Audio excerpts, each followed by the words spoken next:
la France avait rayonné dans le monde. Et pour le monde, pour les étrangers, la France, c'était avant tout une patrie littéraire. Lévinas a dit que la France était ce pays auquel on peut s'attacher par le cœur et par l'esprit aussi fortement que par les racines. C'est le grand livre de la déconstruction française. C'est-à-dire que c'est sans doute les conséquences de mai 68 qu'on n'a pas du tout apprécié à sa juste mesure à l'époque, parce qu'il y a eu un échec politique de mai 68, mais si vous voulez, les conséquences ont été la grande destruction de la France par le propre pays, par une société qui, sous couvert d'individus rois, de minorités agissantes, a détruit ce qui constituait la nation et l'État. C'est une grande première dans l'histoire. Sans doute que c'est une révolution encore plus importante que 1789.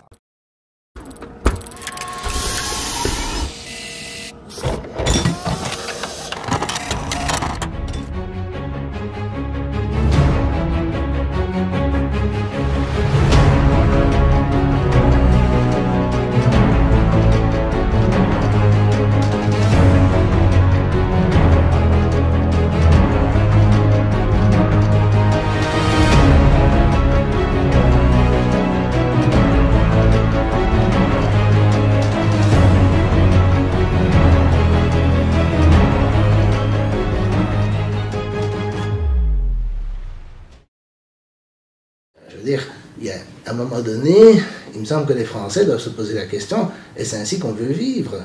Est-ce ainsi qu'on veut continuer à vivre? Est-ce que c'est vraiment important de continuer à vivre dans la dénonciation perpétuelle des délits d'opinion?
La première atteinte à la loi de 1881 a été en France la loi Pleven, du 1er juillet 1972. Le malheureux Pleven est tout à fait innocent de cette loi. On lui a fait un enfant dans le dos, j'ai vérifié ça de très près. Enfin, ceci dit, il n'aurait pas dû se laisser faire un enfant dans le dos, hein. Mais il n'est pas à l'origine lui-même de la loi. On la lui a imposée. C'était sous le gouvernement de Jacques Chaban-Delmas, prophète de la nouvelle société. Et c'était en principe la simple application à la France de la Convention internationale sur l'élimination de toutes les formes de racisme de l'ONU que le gouvernement venait de ratifier. Et la loi instituait diverses mesures nouvelles destinées à réprimer plus sévèrement les actes et comportements racistes. Mais le problème, c'est qu'elle touchait à la liberté d'expression, puisqu'elle modifiait la loi de 1881 en y introduisant les notions nouvelles de provocation à la discrimination et à la haine. Voyons cette notion de provocation à la haine. Elle innovait dangereusement dans le droit pénal, puisque la haine est un sentiment, ce n'est pas un acte. Elle n'a pas d'effet extérieur visible. Elle ne peut donc pas être par elle-même un délit.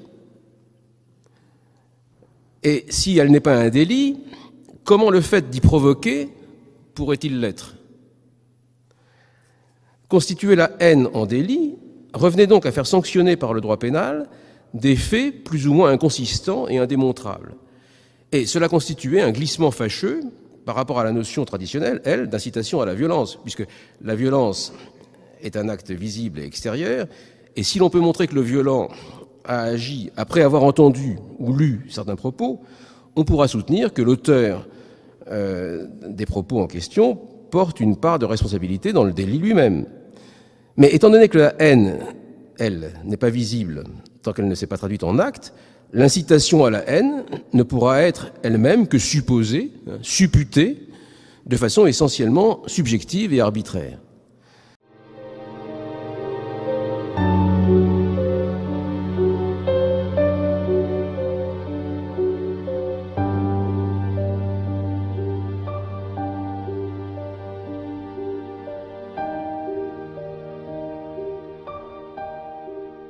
Avec ce texte, alors là je cite René Pleven, donc soi-disant un ministre de droite entre guillemets, avec ce texte, la France sera, à ma connaissance, le premier pays du monde à avoir une définition aussi extensive de la discrimination dans ses lois pénales.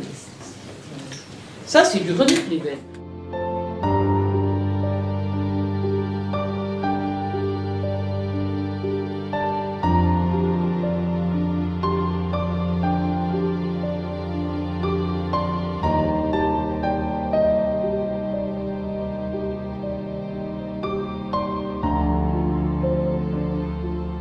Deuxième chose, alors ça c'est le pire de tout, on a donné à des associations le droit de se constituer partie civile, des associations qui se déclarent antiracistes. Donc ces associations qui sont subventionnées par les pouvoirs publics reçoivent de l'argent quand elles gagnent, quand elles portent plainte et qu'elles gagnent. Et elles ne sont pas suffisamment punies quand elles perdent, donc elles ont toujours intérêt à la poursuivre d'une certaine façon.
Avec la réforme du mode de scrutin voulu par François Mitterrand et le retour à la proportionnelle, le Front National entre en force à l'Assemblée lors des élections législatives de 1986.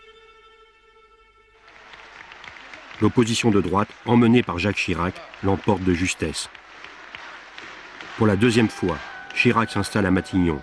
Il devient Premier ministre de François Mitterrand dans une configuration inédite, la cohabitation. Le samedi 22 mars 1986, à 11h, le premier conseil des ministres de la cohabitation se réunit. L'atmosphère est glaciale, la guerre commence.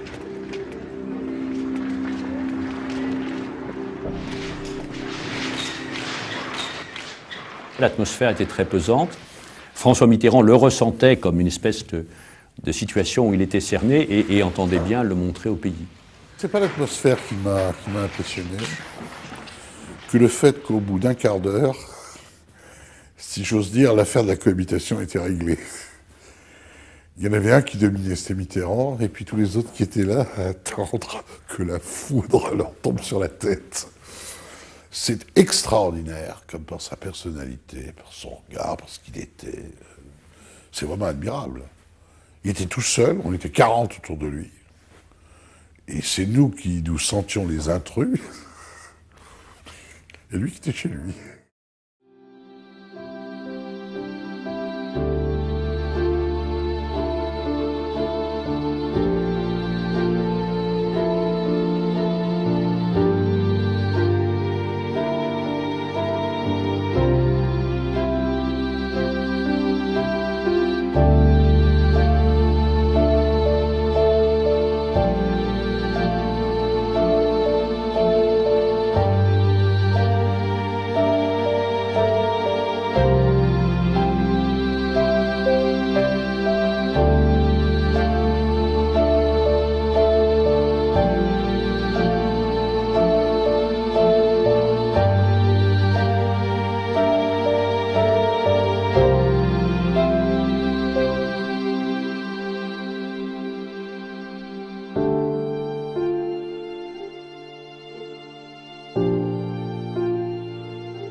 Le cimetière juif devient un lieu de pèlerinage. Les hommes politiques de gauche comme de droite viennent s'y recueillir. Et comme Pierre Joxe, il montre du doigt l'extrême droite. Tout le monde, tous les hommes politiques pensent à l'un d'entre eux, Jean-Marie Le Pen, même si personne ne prononce son nom. Ce soir, nous sommes tous juifs et antiracistes. Nous refusons ce que dit M. Le Pen, parce que c'est probablement ces mots-là qui ont poussé à ces actes-là. Une effigie de Jean-Marie Le Pen, avec inscrit « Carpentras et moi », est promenée dans le cortège, avant d'être brûlée devant les caméras.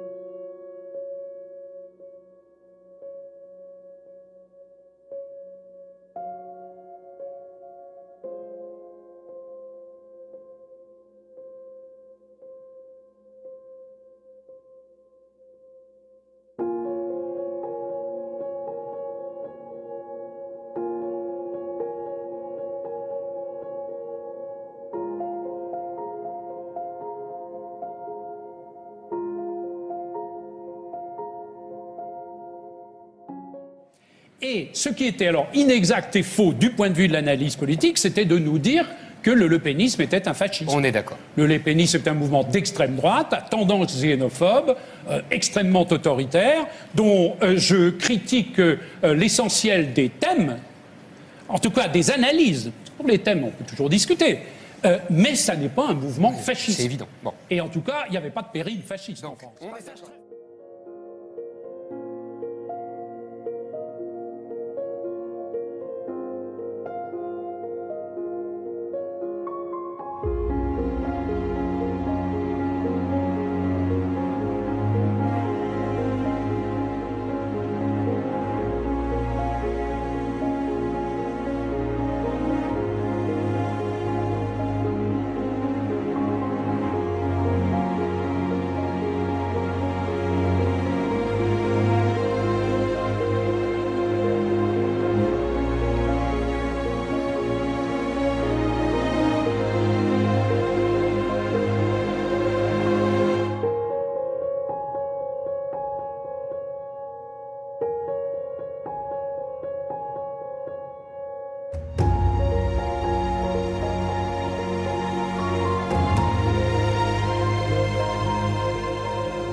beaucoup de trucs dont il faut pas parler. Ah ouais. Bien sûr, bien sûr. Et c'est parce que ça dérange qui? Il y a un système qui est en place. Tu peux critiquer le système, tu peux rire du système, mais il faut pas ébranler le système. Sinon tu sors. Le sketch de Desproges pourrait-il encore sortir aujourd'hui? Nous avons posé la question à Alain Jakubowicz, le président de la LICRA. Écoutez, ça ressortirait aujourd'hui, c'est vrai que le seuil de tolérance n'est plus le même qu'à cette époque-là. D'abord, on vit dans une période de crise, et c'est vrai que dans les périodes de crise, l'humour n'est pas perçu de la même façon que dans les périodes qu'au cours des 30 Glorieuses. Hein. La société a changé. Donc ça passerait pas? Je crains que ça ne passe pas. Et pourquoi ça passerait pas? Parce que nous sommes dans une période de repli identitaire, de repli communautaire. Ça veut dire que si ce sketch ressortait aujourd'hui, vous iriez en justice? La question se poserait. J'écoute France Inter et après tout, France Inter c'est une radio publique. Sur France Inter, les humoristes sont devenus les chiens de garde de la pensée unique. C'est-à-dire, des gens nous parlent de diversité toute la journée, ils ne supportent pas, ils ne parlent jamais à des gens qui ne pensent pas comme eux. C'est ça le problème en fait.